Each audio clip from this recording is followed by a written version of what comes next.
दोस्तों, फिल्मी दुनिया में हर हफ्ते कुछ ना कुछ धमाकेदार होता ही है, लेकिन इस बार मामला थोड़ा खास है।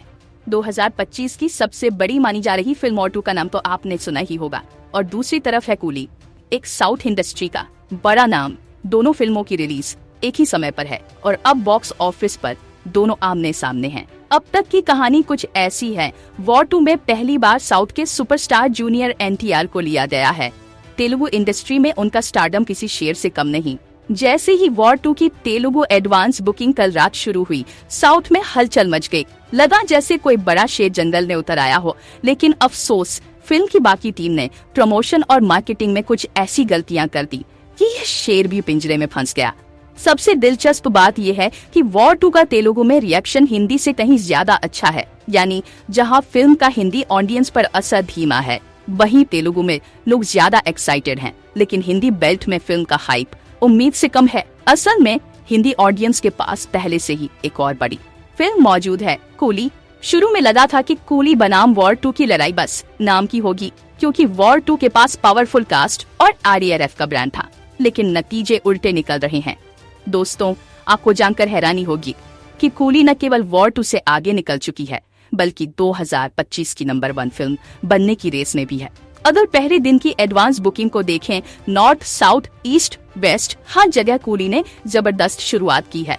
बताया जा रहा है कि कूली ने वर्ल्ड वाइड लगभग 90 करोड़ की एडवांस बुकिंग कर ली है और फर्स्ट शो शुरू होने तक ये आंकड़ा 100 करोड़ के करीब पहुंच जाएगा। मजेदार बात यह है कि कूली और वॉर 2 दोनों की तेलुगु बुकिंग कल रात ही शुरू हुई थी। एनटीआर की वजह से वॉर 2 को ज्यादा शोज मिले, लेकिन कम शोज के बावजूद कूली के टिकट्स तेजी से बिक रहे हैं।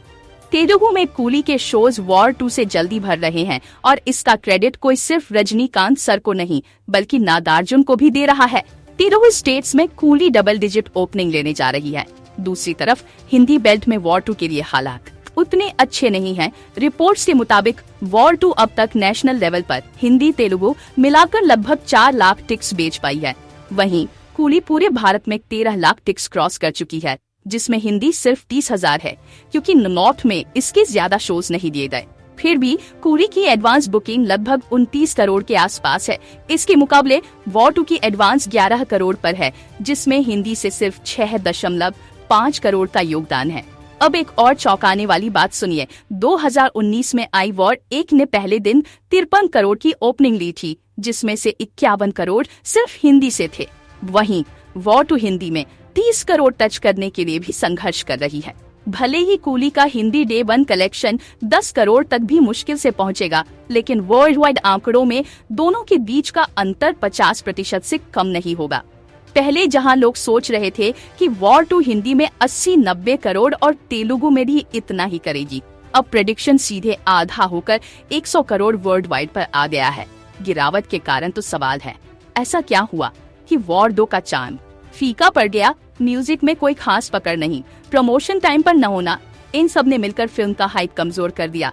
कुछ लोग इस मौके पर ऋतिक रोशन को टारगेट कर रहे हैं, लेकिन सच तो ये है कि समस्या फिल्म के कंटेंट और टीम की स्ट्रेटजी में है, न कि उनके स्टारडम में। वॉर 2 खुद अपने प्रेशर में दब गई। वॉर 1 का हाइप उसकी कहानी की वजह से था, लेकिन वॉर 2 की कहानी में कोई नया ट्विस्ट नहीं है।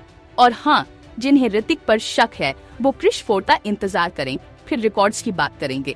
फिलहाल तो हालात कुछ ऐसे हैं जैसे कहानी में होता है, कछुआ धीरे धीरे चला और खरगोश को पीछे छोड़ दिया। यहाँ कूली कछुए की तरह लगातार आगे बढ़ रही है और वॉर 2 शुरुआत में ही थम गई। दोस्तों, ये अभी खत्म नहीं हुआ है।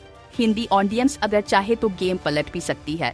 असली रिजल्ट 15 अगस्त को सामने आएगा, जब दोनों फिल्मों का वर्ल्ड वाइड डे 1 कलेक्शन आ जाएगा। तब पता चलेगा किसने किसको पछाड़ा। तो अब सवाल आपसे, आपने कूली का टिकट बुक किया है या वॉर 2 का? किस शहर में देख रहे हो और आपके आसपास किस फिल्म की ज्यादा चर्चा है?